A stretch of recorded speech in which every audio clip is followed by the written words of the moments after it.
C'est sous une ambiance de feu que les fidèles de l'église La Main de l'Éternel ont fêté le premier anniversaire de leur église.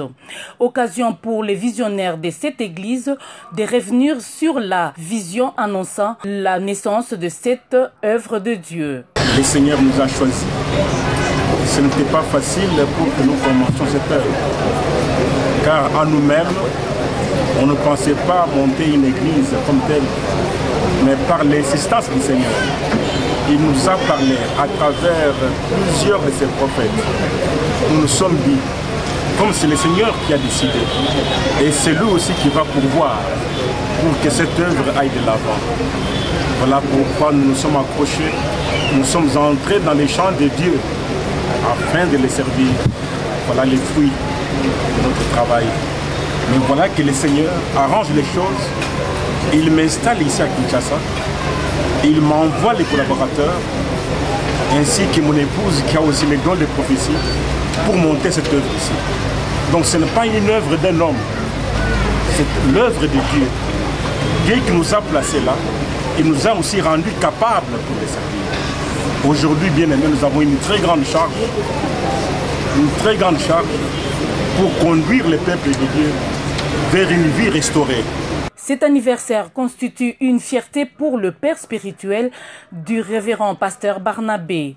Berthe Moudimou Tshisekedi se félicite du travail bien accompli. Il aurait pu, aujourd'hui, je participerai à un culte où le responsable de l'église, c'est mon jeune frère, qui aujourd'hui a une église de beaucoup de gens.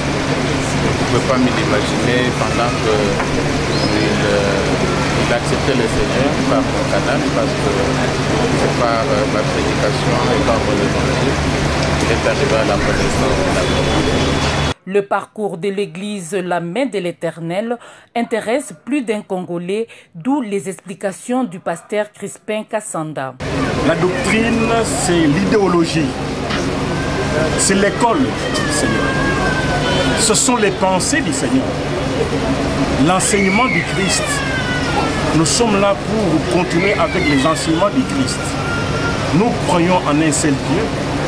Nous croyons que Jésus-Christ est son Fils qui est venu sur la terre pour nous délivrer. Nous croyons en la résurrection. Voilà pourquoi, bien aimé, moi souvent quand on pose la question sur la doctrine, je ne peux parler que des enseignements du Christ. Et tous les enseignements du Christ sont synthétisés en un seul mot, amour.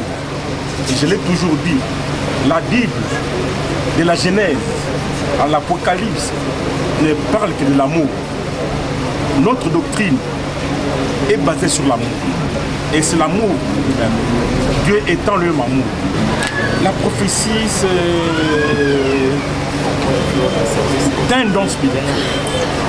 C'est un don parmi tant d'autres qui évolue au sein de notre assemblée locale. La prophétie nous aide. La parole déclare, là où il n'y a pas de révélation, le peuple est sans frein. La prophétie est là pour nous conduire, pour nous révéler des choses cachées. La parole déclare, invoquez-moi, je vous répondrai. Je vous annoncerai des grandes choses, des choses cachées que vous ne connaissez pas. Ces choses cachées-là, Dieu nous les révèle à travers ses serviteurs, les prophètes. Voici l'importance de la prophétie. Ça édifie, ça exhorte, ça console. La communion autour du partage du gâteau d'anniversaire a permis aux fidèles de rester tous unis aux doctrines de l'Église basées sur fuir le mal afin d'être bénis.